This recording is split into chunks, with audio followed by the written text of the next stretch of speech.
My first business. This is the best photograph I could find. These are, in Britain, they're called flapjacks. So they're little oat cakes. Now, I started this business whilst I was still at university. Up until then, I'd lived at home, and I suddenly went away to university, and in the summer holidays, it suddenly dawned on me for the first time, two things. One is I had a 5-month gap to fill during the summer holidays, and secondly, I had to earn my way, and it was quite a new worry and experience.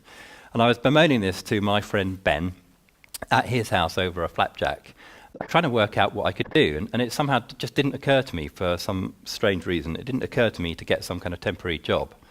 And the flapjack I was eating was magnificent. I'd eaten loads of them, and it was his mum's recipe. In fact, everybody I knew thought those flapjacks were fantastic. And I suddenly had an idea, and I thought, well, if I can eat 6 flapjacks a day, surely we can make them and sell them to other people.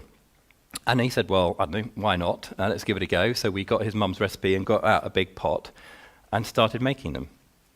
And by the end of the day, we had a great big pile of flapjacks. And the ones we didn't eat, we decided we were going to go off and sell. And so the next morning, we got together again, and we put these flapjacks into a container. There you go, a Tupperware box.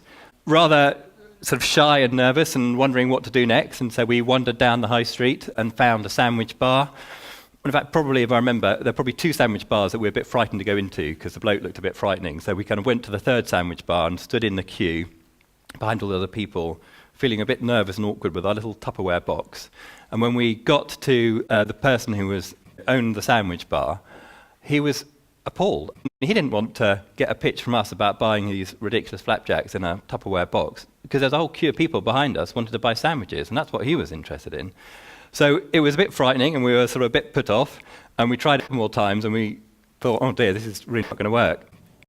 So we went home and had a cup of tea and a flapjack, and tried to kind of work out what we were doing wrong. And we told our mums, how we got on, and they were totally appalled that we had our flapjacks in this little kind of Tupperware box, and they gave us my first business asset. A wicker basket and with a nice gingham cloth. And we kind of felt a bit more confident. The next day we went back into different sandwich bars this time. We'd ruined our chances with the first lot. And this time, of course, we were far more professional because we had country fresh, gorgeous flapjacks. And lo and behold, and also, by the way, we got up really early as students. I mean, we were already at the sandwich bar at 10 o'clock in the morning, and before the lunchtime crowd started.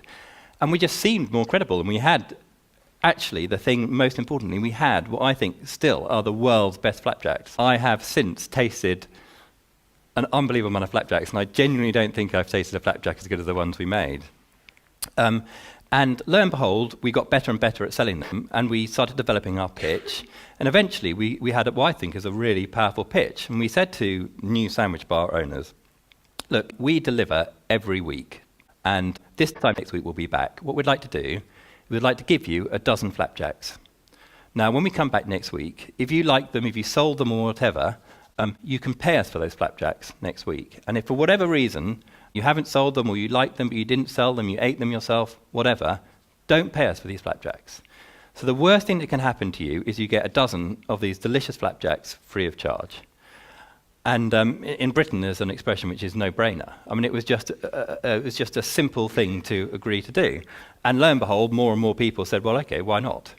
Now, by the end of that summer holidays, I guess we probably made something like 20 or 25,000 flapjacks. We had a little brand called Mrs. Shaw's Home Bake.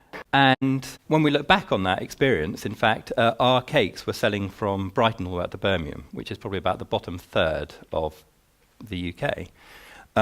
So what happened to me is I wasn't naturally self-confident. And in fact, I think it's a myth that you need to be self-confident to start in business. I think the really, really important thing is you need to be confident about the thing that you're doing, the product.